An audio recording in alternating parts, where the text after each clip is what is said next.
Welcome, I'm Nina Gryphon, and this is the Astrology and Magic channel. Today, we'll talk about the astrology of the third week of June 2025. First off, I wanted to say thank you to all of my patrons. I appreciate all of your support. If you would like to become a patron, you can go to patreon.com/NinaGryphon, and at the highest tier, you will get access to my monthly Magical Elections ebook, which teaches you how and when to make astrological talismans.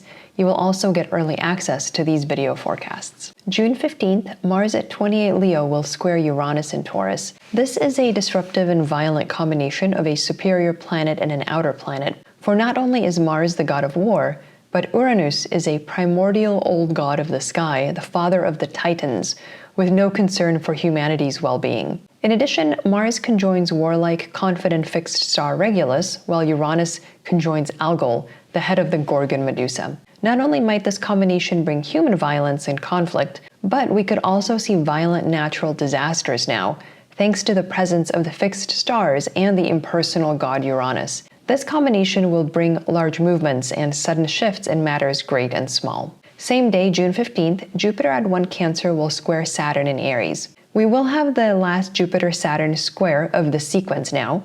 The two prior Jupiter-Saturn squares occurred in Gemini and Pisces. The first was August 19th and the second was December 24th, 2024. This is a very important aspect as it occurs rarely and it involves the two most superior visible planets. It impacts states and nations and typically marks a challenging economic period with lower economic growth and investment returns. On the positive side, it can offer a buying opportunity when sentiment is depressed. Since this is the last Jupiter-Saturn square of the sequence, the clouds will lift a bit as the square separates in July. In terms of scary economic news, we are not yet fully out of the woods for 2025, but it's mainly important not to get too attached to one's vision of the financial conditions, good or bad. There are many factors in play right now that are still active and will continue to make their presence known for a while. June 17th, Mars enters Virgo. Mars conjoins Regulus today as well, which is at 0 Virgo, though we will have been feeling that for a while, as Regulus is said to have the widest orb of the fixed stars due to its brightness and its position on the ecliptic. This adds to the warlike atmosphere this week.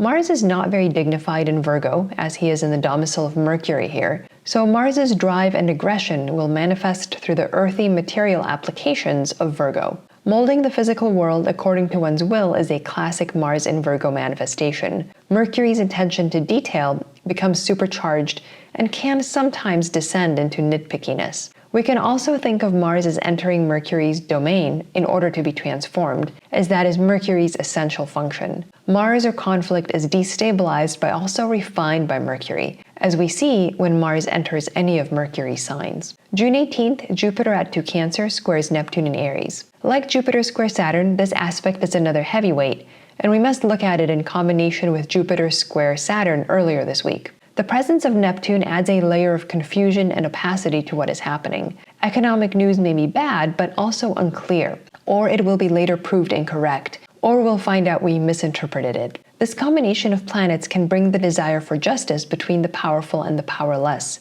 and more recently was linked to the global reaction to the Ukraine war. So we could see some developments in this area, like a global pushback against a new development in the war. In general, Jupiter-Neptune is about solidarity and its manifestations on a collective level. The square suggests that true solidarity is hard to achieve now, but it is being attempted, just with great difficulty. June 20th, the Sun enters Cancer. This is the summer solstice, marking the official start of summer in the Northern Hemisphere. The horoscope for the moment the Sun enters Cancer gives us a preview of major events of the season, depending on the location of the horoscope. The house placements of the planets will vary based on the location, but some common factors are as follows. We have two exalted planets in this chart, specifically the Moon and Jupiter, suggesting a focus on victory and elevation of public standing for individuals, organizations, and even nations. The Moon makes harmonious aspects to the Sun, Mars, and Jupiter, showing an energetic but not overly aggressive atmosphere.